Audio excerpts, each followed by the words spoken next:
Hello everyone, my name's Mike, welcome to Tech Car Moon, and today I'm going to be talking about why I was disappointed with the Galaxy Fold.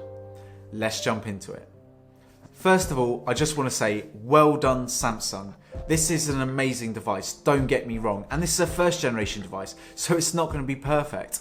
But I just wanted to give my opinion on why I was disappointed with the Galaxy Fold and why it wasn't the phone that I was expecting, especially after the teasers that Samsung gave us a couple of years ago. I also want to hear your opinion on the phone, so please comment down below. I always try and reply to a lot of your messages, so let's hear your thoughts. First of all, with the phone, I mean, when you're developing a folding phone, you want to make sure that the folding part comes second to the phone. A 4.6-inch screen. Come on, Samsung, really? You're the ones who have been innovating in the screen department, and you're going to give us a 4.6-inch screen as the phone part? This is not okay in 2019. You know, where we've got companies putting out these bezel-less phones or phones with tiny little notches, you can't just give us a 4.6-inch screen and then have these huge bezels around it. First of all, if you're going to make a folding phone, just make sure that the phone part looks pretty. Make sure that it's on par or as close to your S-line products. The S10s are incredible and beautiful devices, and I was expecting something along those lines with the Fold, but it's not. It's a tiny little screen on the front, and then don't get me started on when you unfold it. So when you unfold it, the mechanism, by the way, is amazing, but a notch? Again, Samsung, come on, what is going on? You're putting a notch on a tablet? Like, I haven't seen a tablet yet with a notch, and you guys have started it. Having a notch on a tablet is just getting ridiculous, and Samsung, I would have expected better from you. Now, this phone has 6 cameras.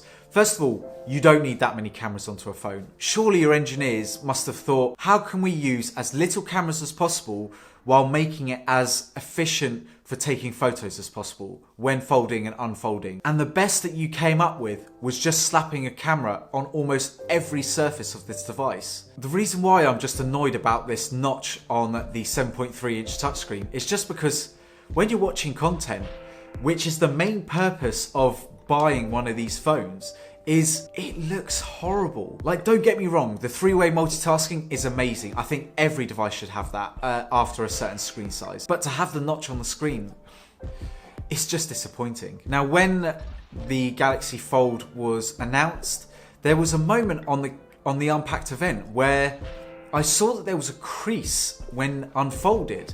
Now, I don't know if this is a common thing that I'm going to be seeing, because pretty much every folding phone that I've seen from all other companies has got this little crease. Now, you may be saying that I'm being a little bit harsh on Samsung, and I might be, but back in 2017, I want to say, they came up with this concept of a folding phone, and oh my god, did it look amazing. The screen was on the outside, and it looked like you could use it as a normal phone with very little bezels, and then when it unfolded, it just came up with this huge tablet style device. But that's not what we got. We got something that wasn't anything like what we were expecting, and I really wish Samsung had came up with the concept device back in 2017, because that was a pretty phone in my eyes. And then you got companies like Huawei who are bringing out the phone that we were expecting on the Unpacked event, and in my opinion, that looks like a brilliant folding phone, even though it's a little bit more pricey. Now, the specs on the phone are amazing. 12 gigabytes of RAM,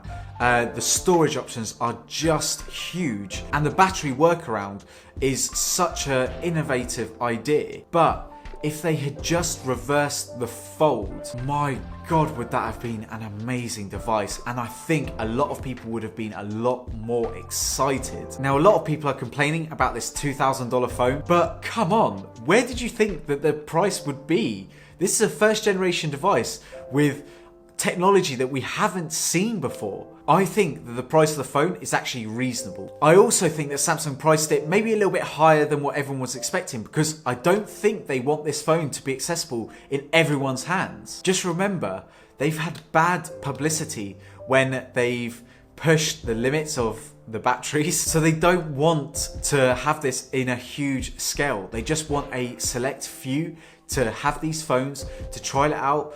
And then the next generation is probably the generation that I'll be looking at, that a lot of you guys will probably be looking at too. So I've ranted on for a while, but like I said, I want to hear what you guys thought about the Galaxy Fold and what you think when you're seeing other competitors bringing out their own concepts of the folding phone. But anyway, thank you very much for watching, and I'll see you in the next video. See ya!